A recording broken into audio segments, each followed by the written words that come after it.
Patuloy po kayo nanonood ng No Holds Barred Season 5 at nandito pa rin po tayo sa bayan ng Mansalay kung saan sa kauna-unahang pagkakataon sa kasaysayan ng No Holds Barred ay makakausap natin ang punong bayan ng Mansalay. Siyempre, isa rin siya sa mga nanonood ng regular ng No Holds Barred kapag nagpupunta siya dito sa Calapan. Si Honorable Joel Maliwanag. Sir, magandang araw po and welcome to the show. Thank you, Don, and good afternoon also. Sir, introduce muna natin yung members ng administration na nandito sa mga tabi mo. Yes, with me is my Municipal Information Officer, Mr. Kokoy Generoso. And next to him is our Tourism Officer, Mr. June Generoso. And our Municipal Planning and Development Officer, Engineer Alray Manning, and our Municipal Agriculturist, Mr. Gemely Fautnao. Alright, sir, thank you very much for a very warm welcome sa buong No Holds Barred team sa pagbisita namin. Talagang super enjoy namin ang 2 araw dito sa Mansalay. Okay, unang tanong ko, sir, pinangarap mo talagang pumasok sa mundo ng politika? Hindi. Siguro nobody would ever believe when I say I didn't plan to become a mayor. Hindi ko talaga plinano, hindi ko pinangarap. My father was mayor of this town for 28 long years, and probably in the history of Mindoro politics, siya yung longest running mayor of Oriental Mindoro. And he was mayor, the first time that he was mayor, he was a bachelor. So I was practically born into politics. Sabi nga nila, I breathe and I eat politics. He stayed in politics, or he stayed as mayor of our town for the next 28 years after he was first elected.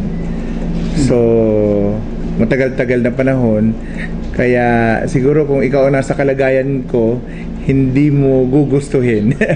Para bang yung alam mo na yung sawa factor, ganon. Prior to entering politics, you were a business major, by profession. Did you practice business before? Yeah. My father would always tease me as a jack of all trades and a master of none. I went into stock market trading. I was an operations manager of a finance company. Then I went into our family business, which is a construction firm. So I went into different things until I became mayor. But the last job that I held was as operations manager of a finance company in Manila, based in Manila. Okay. Mayor, naging advantage ba sa pagiging mayor mo, pagiging punong ng ama ng Mansalay, yung pagkakaroon ng linya ng politics? I mean, from your father, from your mother, naging bahagi sila ng kasaysayan ng Mansalay. Advantage ba yun sa'yo? May upside, meron ding downside. Siguro yung advantage is I am accustomed to dealing with all kinds of people from different walks of life, which is very important for a politician. I mean, siguro if there's one trait that a politician should have, yung bang kaya niyang humarap kahit na sa lahat ng klase ng tao. So public relations, siguro I was able to develop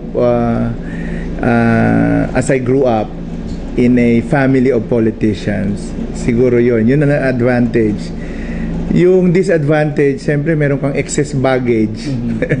Dahil whether you like it or not, yung ayaw sa mga magulang mo, ayaw na rin sa'yo. So namamana mo yung kalaban nila sa politika. So that's one. Okay. Among many other things. Yeah. Maraming challenges. Sa mga manonood natin in Mayor, sa programa natin, lagi tayong may no holds barred question. Ito yung question na hindi mo dapat susuko ang sagutin, hindi mo dapat uurungan sagutin. Do you think try ko, ha? Yes, of course. You will try your best to answer this. Okay. Sa tingin mo, ang pamilya Maliwanag ba ay malaki ang naging role sa politics and sa progress ng bayan ng Mansalay? Well, I would like to believe it that way. My father was mayor, as I mentioned a while ago, for 28 long years. And during that time, it was struggle to be a local chief executive of a far-flung municipality. Kasi noong una, he was mayor from 1964 to 1992. Wala pang internal revenue allotment ang mga munisipyo noon.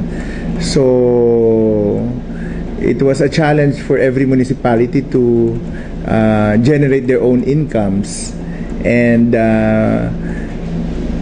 in spite of those challenges, or rather amidst those challenges, ang Mansalay during the term of my father, nagkaroon ng municipal building, nagkaroon kami ng medical community hospital. All the road networks within the municipality were built during his administration, and I repeat, lahat ng mga kalsada. And what else? The public market was built during his time. So nung panahon naman ng mother ko, she started with the municipal Mansalay Technical Vocational College. So, pero because it was a very good project, the next mayor continued the project. Okay, pag-usapan natin ang administration mo, ang plano mo for Mansalay for the next maybe less than a year for your second term. Let's talk about agritourism.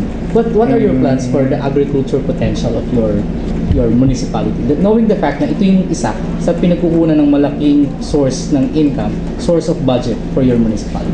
Yes, kasi every time I'm asked kung ano yung plano ko sa agriculture, yes, I always go back to our 2020 vision. We acknowledge the fact that agriculture is our basic source of livelihood. Across all of Mansalay, mostly farmers and fisher folks ang mga Mansaleños. So we strive hard to better the state of agriculture in Mansalay, bigyan ng mas malawak na pagkakataon ang mga Mansaleño na kumita through the means of livelihood that they have been accustomed to all their lives. So sa fishing front, we are establishing more marine protected areas. Like our first attempt is to have a 209 hectare area, marine area, as another protected area. This is in addition to what we have already, which is 50 hectares big. Mm-hmm. So siyempre, aside from protecting and conserving our marine resources, it will eventually redound to more catches to our fisher folks. And in addition, those who are directly affected by the declaration of that marine protected area, namigay kami ng mga 67 motorized bangkas, which we really assured that would last mga 10 to 15 years. Kumbaga makikinabang dito ang aming mga mangingisda ng ganun kahabang panahon. Talagang highly durable and high quality yung makina na nilagay namin at saka yung mga bangka. And in addition to that, meron kaming pinamahagi na 46 na engines. Ito naman may mga bangka na sila na bibigyan namin ng mga Briggs and Stratton na mga engines. And another project which is forthcoming, yung fish nets na ipamimigay namin doon sa ibang coastal communities namin, which parang totals to 220. Tapos we are awaiting for a USAID project which is managed by PhilAm Fund. So we have applied to USAID, and the project is entitled Terrestrial and Marine Conservation with Ecosystems-Based Adaptation for the Municipality of Mansalay. So this will benefit not just the coastal communities of Mansalay, pati na rin yung aming mga, kasi ridge to reef yung approach niya. And this will be funded by USAID. PhilAm funded but managed by USAID. Managed by USAID with Conservation International. So we're keeping our fingers crossed that it will meet its approval the soonest time possible. Parang malapit-lapit na. So we'll be waiting for that. Second, and at the same time, sa mga farmers naman namin, Continuous naman yung aming pagbaba ng mga programs and projects ng Department of Agriculture. We also top the PPAs of the Provincial Agriculture Office and also the BIFAR and other attached agencies of the Department of Agriculture. At ang maganda nito, yung I think you've heard of BUB, the Bottoms Up Budgeting program of the national government, which is now called Grassroots Participatory Budgeting Process. Medyo tongue twister siya, no? So yun, most of the projects that have been identified, and we made sure na if not all, majority of our community-based organizations are members, or rather part, or have taken active participation in the process, and they are part of the local poverty reduction action team. Okay, so napaka-comprehensive ng project in terms of agriculture. Third point, how about your road projects? We know maganda na yung inyong mga highway. This is part of the Strong Republic Nautical Highway. How about the farm to market roads? Ilang percentage na ang na-concrete sa mga FMR natin dito sa Mansalay? And ano yung target nyo for completion before the end of 2016? Before the end of 2016. Yes. Actually, with regards to farm to market roads, si Congressman Ray Umali, who is the representative of the 2nd District to the House of Representatives, has obliged us to submit a road network for each of the municipalities within his district, and Mansalay is of no exception. So our Municipal Planning and Development Office has submitted a road network plan to the Office of the Congressman, and we depend highly on his intercession in terms of road projects, rather completing our road network. So far, I think I have to ask the help of our planning officer to give you a more definite answer. Okay. To our MPDC, ano yung percentage ng concrete na yes? Sa 28% pa lang. Katulad na sinabi na aming mayor, nagsabit po kami ng road network sa Congressman para matagdagan pa po yung mga nasisimintong kalsada natin. Okay. So 28% pa lang. So medyo marami pa. Medyo long way to go. Yes. And alam naman natin yung network ng kalsada mo dito sa Mansalay ay mountainous area. And we must remember Don, Mansalay is the 2nd biggest town in Oriental Mindoro in terms of land area. After Nauhan. And 80% of Mansalay is timberland. So completing the road network of Mansalay is a gigantic task. So we have really to tap the support of our national agency through our Congressman Ray Umali. So ito yung isa sa mga pinakamalaking challenge. Ito yung isa sa pinakamalaking challenge. Okay, let's talk about tourism. Time will come, of course, with the opening of Bulalakaw, of San Jose Road. Dumarating yung punto na parang dinadaan-daanan ang Mansalay. What are your plans in terms of tourism?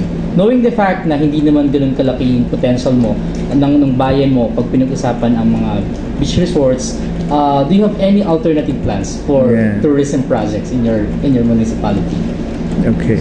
I would like to disagree with you when you said that we don't have that much potential in the tourism front. I'd like to believe na, well, if we are to subscribe to what is written in the records of the Provincial Tourism Office, that next to Puerto Galera, Mansalay and Bulalakaw combined has the biggest potential in that area. So I'd like to take advantage of that fact, and we are exerting our best efforts towards achieving our 2020 vision to make Mansalay the next eco-cultural tourism destination and the center of Mangyan cultural heritage in Oriental Mindoro.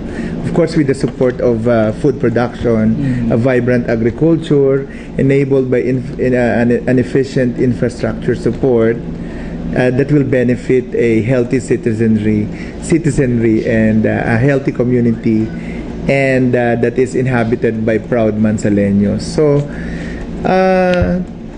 with regards to tourism, prospects are bright. I'd like to say so. In fact, if you've heard of Buktot Beach, I think it's across all of Oriental Mindoro and even as far as Occidental, Buktot is already a byword. And it just awaits development, which we hope to be forthcoming in the next 6 months. I mean, the start of the development of Buktot as a full-blown beach resort, which can accommodate tourists, not unlike what it is now. Pwede siyang swimming area, pero still wanting of accommodation facilities where tourists can stay overnight or even longer. So, but the latest development is such that we have an investor who would like to develop Buktot as another tourism destination apart from Puerto Galera. So that's one. And then another is there's this 173 hectares big property fronting Casabangan Bay, which the property owners are planning to develop into a world-class tourism destination. So in fact, they have engaged the services of architect June Palafox to do the site development planning, and they have assured me that they will develop the area into a world-class tourism destination without neglecting their support on environment protection. So that's one. And then we also have, through our BUB or GPBP, 2 projects which we are undertaking jointly with successful or private organizations. So we are entering into a private public partnership with organizations with proven track records who will help us operate and manage an agro-tourism area. One in the mountains of Panaytayan and another in the plains of Barangay Wasig. And the funding will be coming within the year through the GPBP. One is worth 2.5 million, another is worth 2 million. That's our part of the project. And of course, it will be complemented by the resources of our partner private organizations. Magiging ano siya, kumbaga, it will promote food production on one end, and in another end, it will be a tourism destination. Okay, so these projects are maybe under the private public partnership. All of this. Yes. And there's another one. We have a virgin forest that we are proud of in the mountains of the farthest barangay here in Mansalay, which we call Barangay Budburan, which is inhabited by more than 1,000 monkeys. Tapos may mga caves within. So, something new in Oriental Mindoro. So the monkeys will help me invite tourists to Mansalay. That's why is very interesting. And then there's another thing that I'd like you guys to know. We have a sunken cemetery in Mansalay. Oh? By the beach. Saan yung location ito, sir? It's in Barangay Santa Brigida. All these things are part of our Sustainable Ecotourism Master and Site Development Plan for the Municipality of Mansalay. Lahat yan. Kumbaga, we're taking things one at a time. And you have the blueprint naman. We have the blueprint. That's for us to achieve our vision to develop Mansalay as a tourism destination. And that is part of your Vision 2020. Part of our 2020 vision. Okay. And another major reason that will draw tourists to Mansalay is our Mangyan culture. Of course, we have the biggest concentration of Mangyan population in all of Mindoro Islands. You consider both Occidental and Oriental, we have the biggest Mangyan population. If you would care to know, Don, 1 out of 4 Mansaleños or 25% is a Mangyan. Yeah. That's how big the populations of Mangyan in this town is. and we have the biggest documentation of Mangyan culture. Yes. So I suppose Father Posma is a household name to many Mindoreños, and through his efforts, and there are also other advocates of Mangyan culture who have kept or rather preserved Mangyan culture through their writings. And what else? We have the most educated Mangyans, and not to forget the most hygienic. And 6 tribes, Mangyan tribes are present. No, just 2. Just 2. Just 2, the Buhids and the Hanunuos. Okay. But we take pride in the fact that our Mangyans are the most educated, the most hygienic, and it would help us a lot to promote Mangyan culture as an attraction. So, dito na papasok yung backpack tourism na Yan na. Alright, during our interview with Honorable Ray Umali, he mentioned about Mindoro Energy Project. And Mansalay is the place where he would like to develop this project. Can you say something about it? Are you supportive of this project? Of course, very much supportive. In fact, I think you're referring to Mindoro Energy City, Yes. which is a highly ambitious project of our good congressman. And this he conceptualized with the help of a Mansaleño who is into energy-related projects in the United States of America. His name is Mr. Deo Relo. And the plan is to produce synthetic natural gas as an alternative to Malampaya, which is depleting by 2024. So yun ang plano, to make Oriental Mindoro the producer of synthetic natural gas. And if you ask the brains behind this, Mr. Deo Relo and Congressman Ray Umali, the project, if it succeeds, will last for 100 years. So the lifetime of the project will even be much longer than Malampaya. So we can just imagine that the benefits that we will reap out of the project will be far-reaching than what Malampaya has produced for us. Alright, so we have Nosebird question number 1. I would like to end with Nosebird question number 2. You still have one more term as a mayor of this municipality. Do you have any plan or plans to run in a higher position in the province? Or do you have any plans of continuing your service in the municipality of Mansalay? Plans for a higher position, none. As I've told you last night, Don, I don't plan. I mean, I don't plan so far as my career is concerned in the field of politics. It's, the world of politics is very perplexing. So I might as well not plan so as not to get frustrated in the end. So I just let things go by as it comes, and no plans. In the local front, like there are some last-termer mayors who would slide down to being vice mayors. No plan in that. So you are no plan of that kind. Okay. So sa ngayon you will continue. The only plan that I have now is to finish my 3 terms. If I succeed in clinching another term in 2016. In 2016. Okay. So at present, I don't know if you will answer my question. We may have it. I may refrain. Maybe. Kumusta ang sangguniang bayan mo ngayon? Knowing the fact that, of course, there are some issues in your sanggunian. Would you like to answer it, or maybe we can consider it Nosebird question number 3? Okay naman. It's a healthy working relationship between the executive and the legislative branch.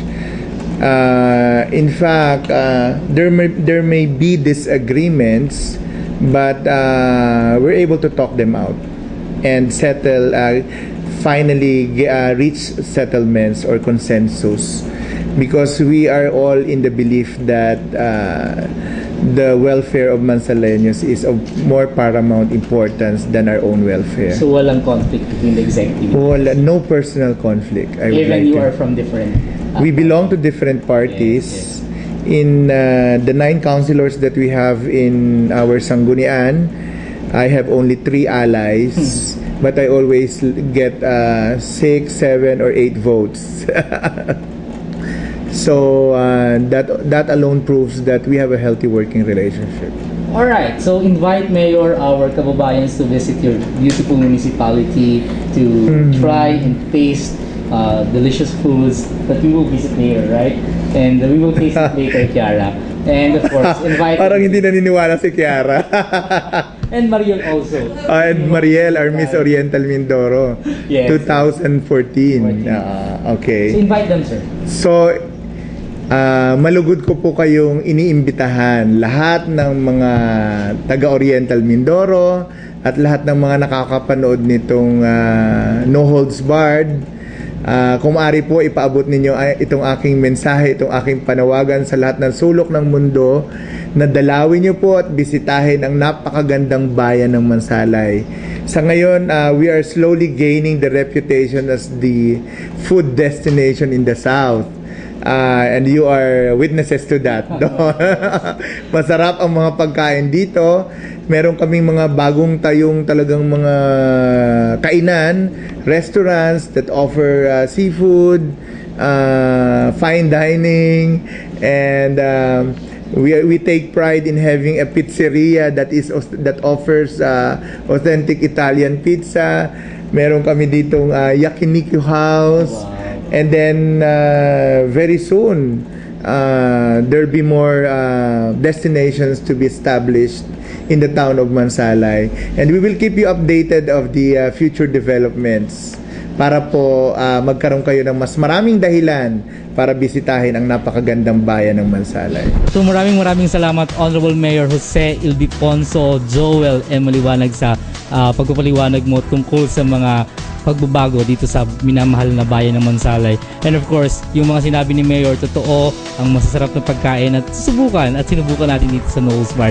Mga kaibigan, wag kayong maglilipat dahil sa ating pagbubulik po ay papasukin na natin ang isa pa sa mga sayaman ng bayang ito, ang mga Ammonites fossils na personal na pinuntahan ng Noel's Bar team kasama si Tita Susan Belen, isa sa mga nangungunang tagapag-alaga ng mga fossils dito sa Mansalay. Ito pa rin ang Noel's Bar mula dito sa bayan ng Mansalay sa ating summer escapade. Magbabalik po kami.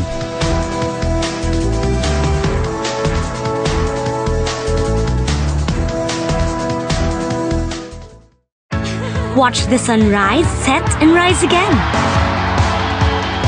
Go in and out of new places. And worry about tomorrow. Kasi we can't stop now with Globe Prepaid Go Call 30 Plus. Now, may all-day surfing. Plus only calls. 30 pesos lang for 3 days. There's no stopping now with Globe Prepaid.